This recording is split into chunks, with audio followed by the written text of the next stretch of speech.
So welcome to the Echoes of Europe. I'm Tim. I'm Scott. Welcome to European Nights Revisited. This time we are picking up a game. Liverpool 3, Galatasaray 2 from September 2006. September the 27th to be precise. And the reason we're doing it is it's got an iconic Champions League goal in it.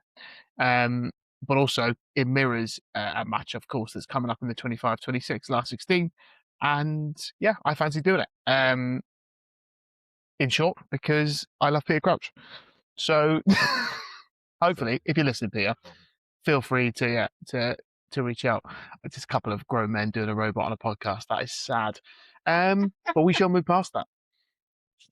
So yeah, Scott, I'm going to ask you now, and you don't have to. Did you before I said we were doing this game? Did you remember it? Every single minute of it, mate. I didn't remember nothing about it. Did you remember the Peter Crouch goal? Yes, I remember that goal. There we are. Thank you. Iconic.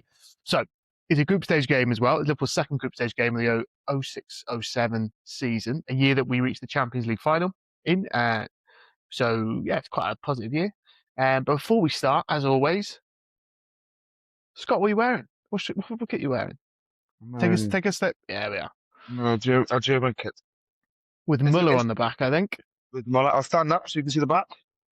I didn't do that the other day when I've had him on the back. Maybe I'll start doing that. I'm a grown man with me on my back. So I think it's from my stag do, isn't it? It is, mate. It is, mate. We went luckily for us. We went to Germany for when the Euros was in Germany for Tim's stag do.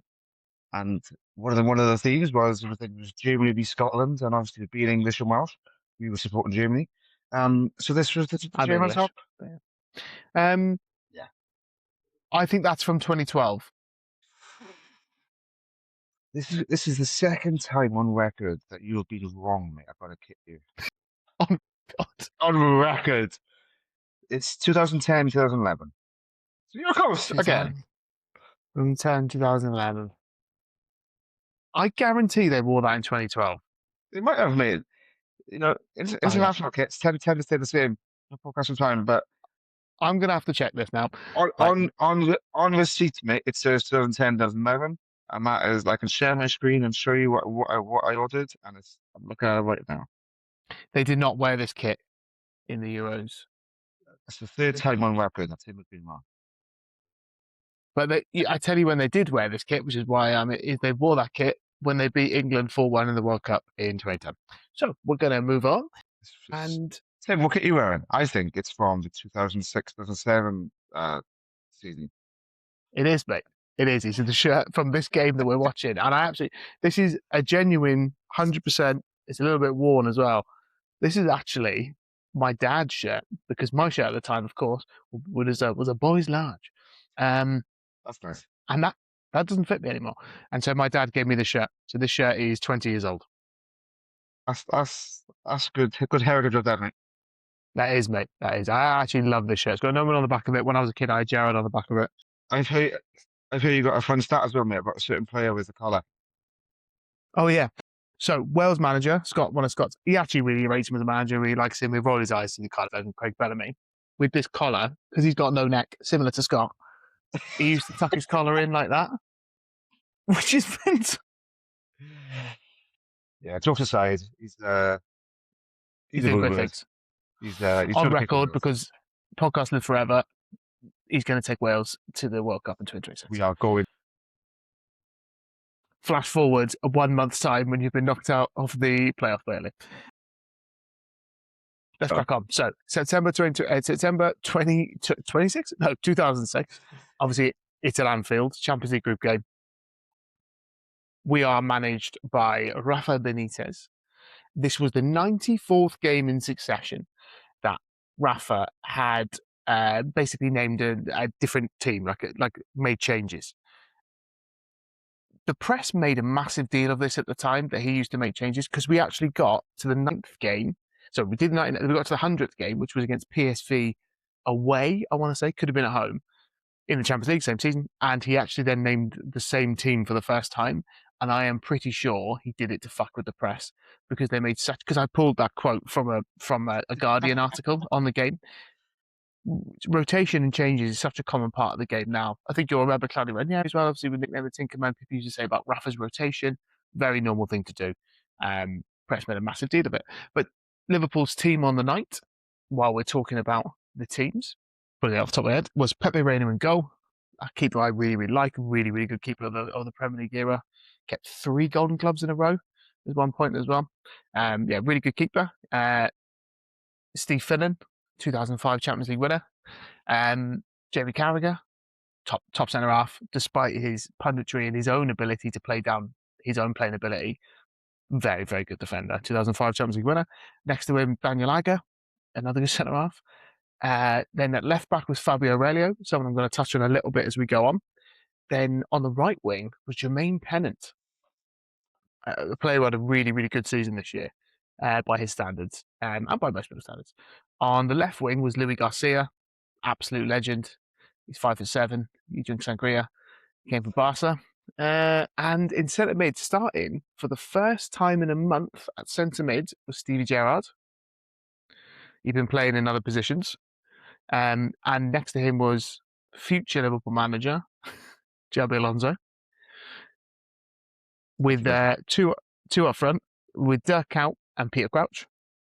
The Galatasaray team now, often, especially when you look at Galatasaray now, and when we look at the last 16, there's going to be loads of players that have played in the Premier League, former great players. This is not one of them teams. No.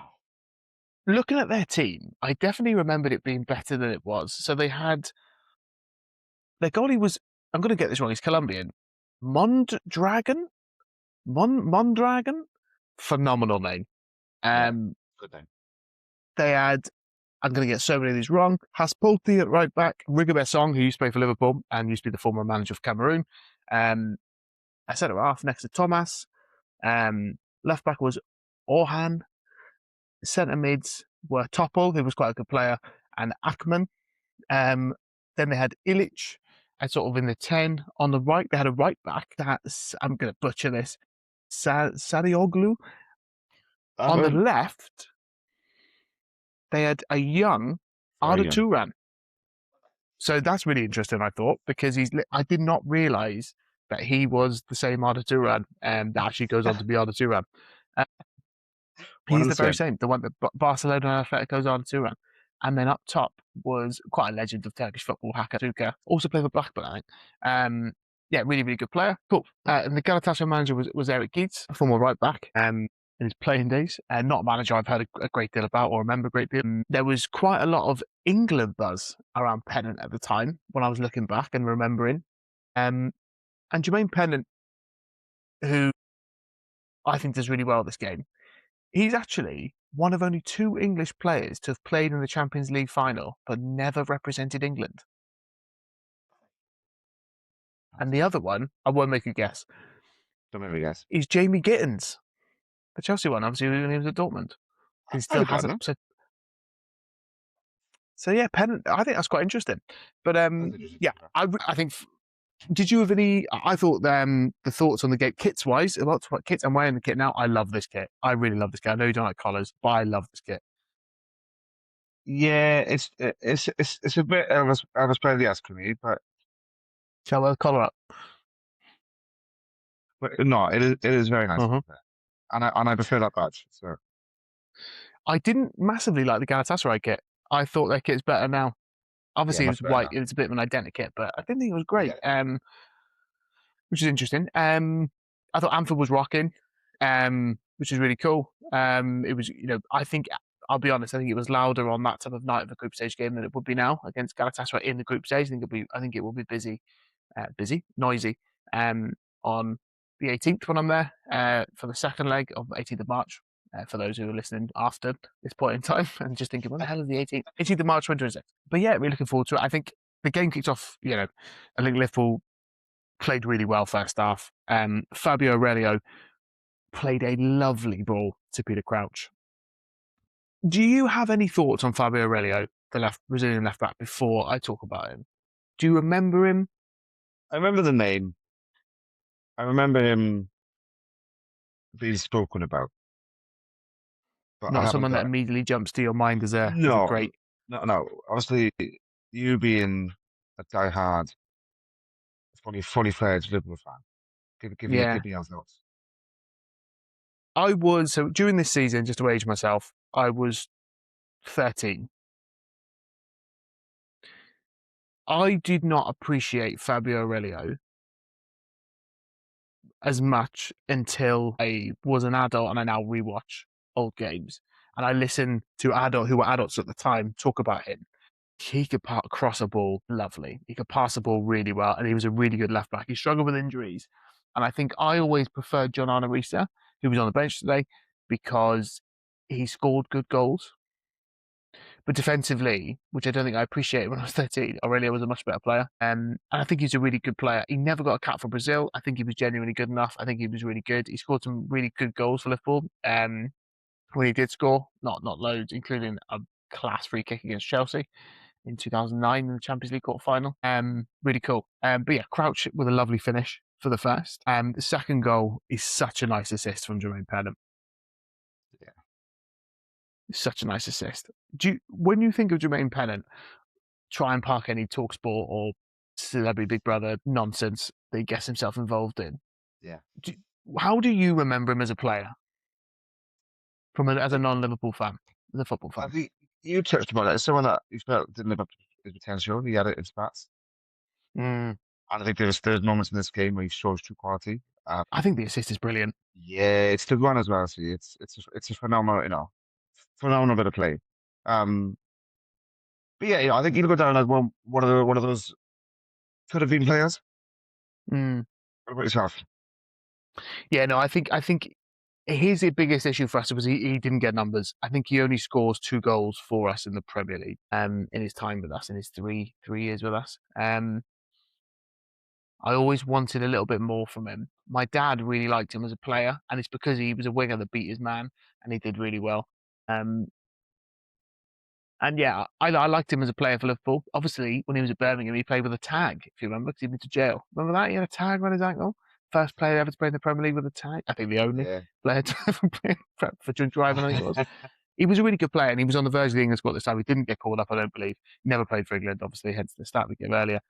And then he puts the ball onto Garcia's head, a player I absolutely loved. I loved Louis Garcia. He scored so many goals. And he could score a header, even though he's 5'7", just like Lovely McAllister. header, mate. Mate, he was so good at heading the ball, and he was so good at striking. I genuinely think he's such a good player, and it's such a shame that he did his ACL later on this season. I think in January in the FA Cup against Arsenal, doesn't play for us again, and gets sold in the summer to Atletico. Was sort of part of the deal with Torres. I think we give them a reduced price to get Garcia, and we pay slightly less for Torres. I wish he stayed. He's such a good player. But at the time, due to our financial situation, we had to wheel and deal a bit. But I really love Louis Garcia, one of my favourite players to play for Liverpool. I also felt in the second half that Reina was dealing with everything, and then he was coming out for these crosses and he's batting them away. And that's how I always remember Reina. Is he dealt with everything? He never caught a ball. I don't think I've ever seen him catch it. I was just about to say he was one of the best punchers of the ball. But it clears the area so well.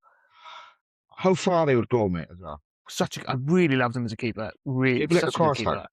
Yeah. Really underrated, I think. People really underrated. I think if Liverpool obviously would have had slightly better squad, not team, squad, they obviously could have done and achieved so much more. But yeah, love Pepe Reina. And then the third goal.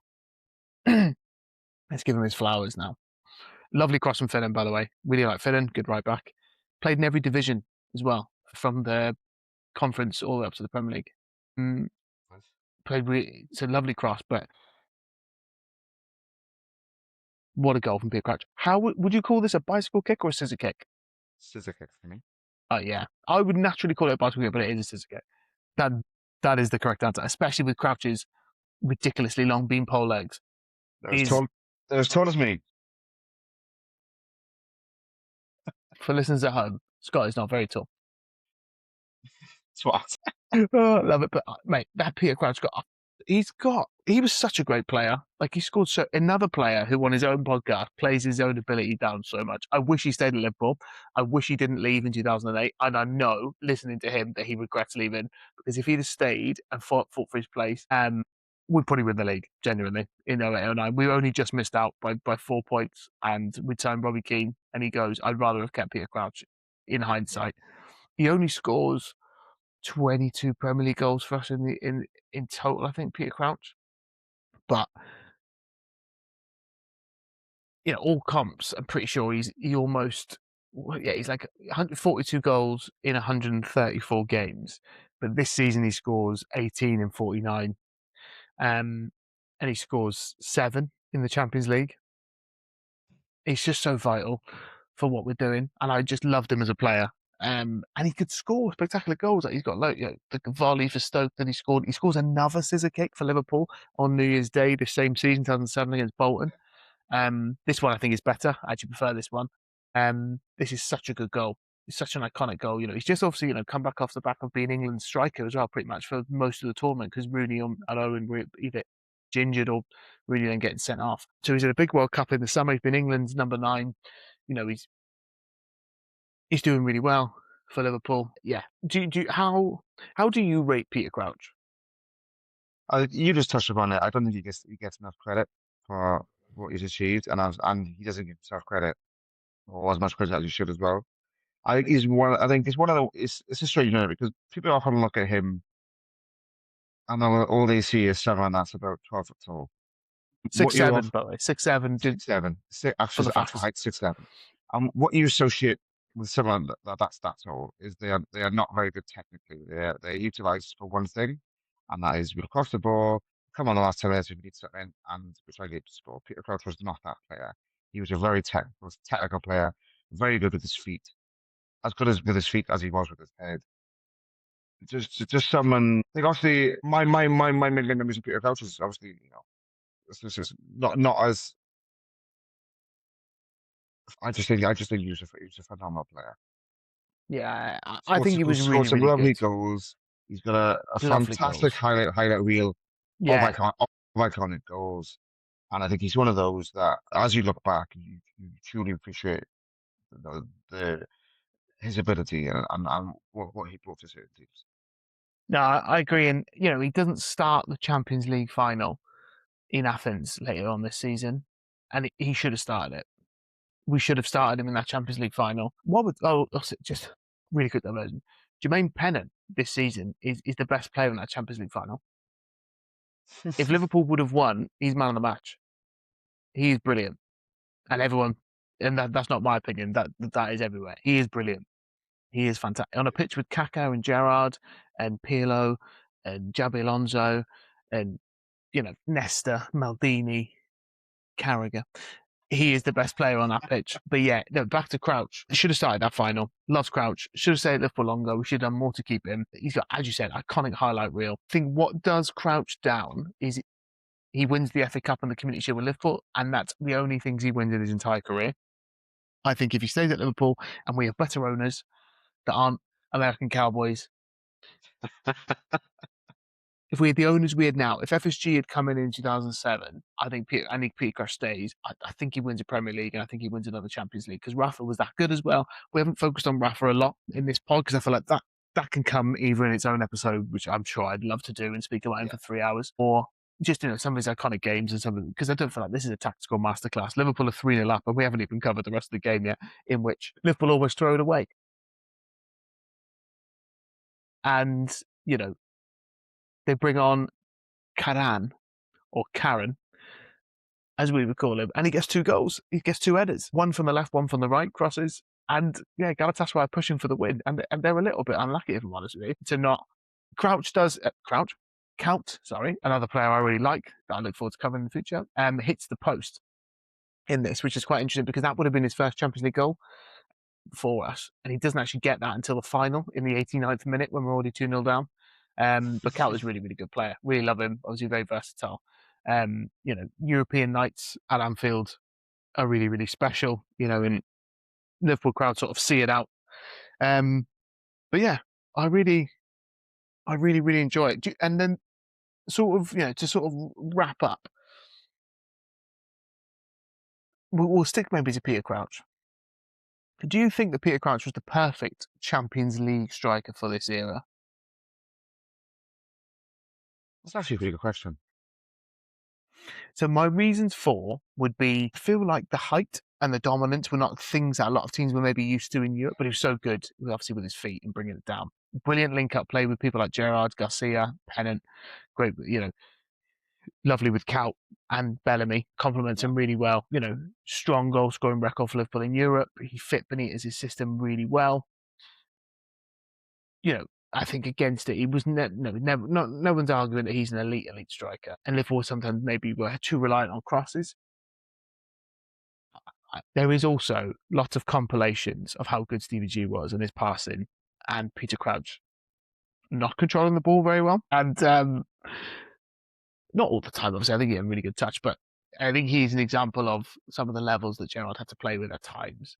But yeah, do you think he was maybe in this era like the perfect Champions League striker? Like maybe not the perfect, but I was just about to mention. Obviously, people talk about class transcends. You get world class players that are generational. Obviously, he was not one of them. But you get players that, but it has probably true in it. You know what I mean? But I think you get certain players that for certain eras of football just fit. I think he fit in this era of football. Where yeah, was I agree. where do you rate him? I love him. And then, if I had to build a Champions League squad for Liverpool in that 2000s era with Rafa, would he start as my striker? He wouldn't, because a guy called Fernando Torres puts on the shirt the next season. But that doesn't mean that I wouldn't want Peter Crouch coming off the bench behind him. Something that Peter Crouch didn't want to do at the time, but in hindsight definitely would have kept doing. Yeah. Which is what you said himself. So no, I think he's got his right place, and I love him. I think he's a really, really good player. Just to mention while we're here, coming off the bench that night, there was Sissoko, midfielder I really like, Gonzalez, a winger who had one season with us. I really liked him. He disappeared, never seen again. And also Craig Bellamy came on the 90th minute for Crouch, mate. Yeah. Came on. Craig Bellamy, mate. What a guy. But I'm really looking forward to the Liverpool Galatasaray game. As we did with the previous Rewind episodes where we looked back on Europe, looking at that Liverpool team, we won't do the Galatasaray team because I feel like almost all of the new Galatasaray team get into that team. Apart, looking at the Liverpool team, the current one, who gets in? No, Pepe Reina doesn't get in over Alisson. Alisson is the best goalkeeper. As I said before, I think Steve Finnan, based on our current right back issues, I think he does get in. I think he was a really, really solid right back. He later on gets replaced by Arbeloa in this season as well, but I do think Finnan actually probably gets into this current Liverpool team based on our current right back struggles we've got in 25-26. Yeah. In modern football, don't think Carragher can play in this Liverpool team because obviously Rafa was a lot deeper, slot one still, Klopp one a bit higher. So it's not a slight on Carragher. I do rate him. He does make my probably all-time Liverpool 11, but just not tactically. But Aga, I actually would put in over Konate. I think he could play this current system. I think he's really, really good. I really rate Ibu. He's with that. I wouldn't go Aurelio over Robbo or Kirkes. Of course, I would go Stevie G in midfield. I'd put him over McAllister. Actually, because then I've got Alonso as well. Yeah, no, Gerald Alonso in. Szoboszlai can play 6. Why not? You can go for it. Or Gravenberch. You know what? I generally would go Louis Garcia over Cody Gakpo. You've got to in it, especially at the moment in time. I've got to put Vert in this team. So I'm going to go Vert on the left, so neither of them get in. Potentially enough yet to be. I know, but he's a club mate. He's a phenomenal footballer, mate to me. Would you stick with Pennant over Mohamed Salah, mate? In 2026? No, because I'm going to date this game. I've just watched Liverpool beat Wolves in the FA Cup, and Salah was really good. So I'm going to stick with Salah. Peter Crouch or Ekitike? Ekitike. And you had mentioned his name. 2026. Maybe we go Crouch. Yeah. I would maybe go Kaut over on the right wing over Salah. I really like Kaut. But then again, the Liverpool team currently is crying out for pace, and either Kaut or Garcia have any pace, or Crouch, and Ekitike. So yeah, for that reason, Ekitike probably starts. Yeah, and then obviously you haven't mentioned his name because I assume he just got straight in. But Big Ridge, captain, Mr. Fantastic. No, Gerrard will be captain. Birds can be vice. That's a good. But Virgil, of course, starts. Yeah, I didn't even bother mentioning it because I thought that would just be assumed. Of course, Virgil It was is in this just team. obvious with it. So that's just based on where we are right now. Yeah, just based on where we are right now. Let me know if you disagree. Obviously, it's just more. Yeah. No, I'm going to stick with it. I'm going to die on the hill. But yeah, I quite enjoyed that, mate. I enjoyed looking back. I can't wait for the Liverpool v Galatasaray game. Cue people listening to this in years to come, and Galatasaray have knocked Liverpool out of Anfield, and I'm absolutely gutted. Or cue Liverpool smashing Galatasaray and me being incredibly confident. I might wear the shirt as well, actually, just as a tribute. There will be no Galatasaray fans there, which is gutting. But yeah, really looking forward to it, mate. Yeah, it'll be a good night for you. I think obviously it's been a tough season, but you and Liverpool are a different team. So I think obviously United as well. I think it's going to be quite nice. It's going to be really good, mate. Cool. Cheers, mate. All the best. Catch you in a bit.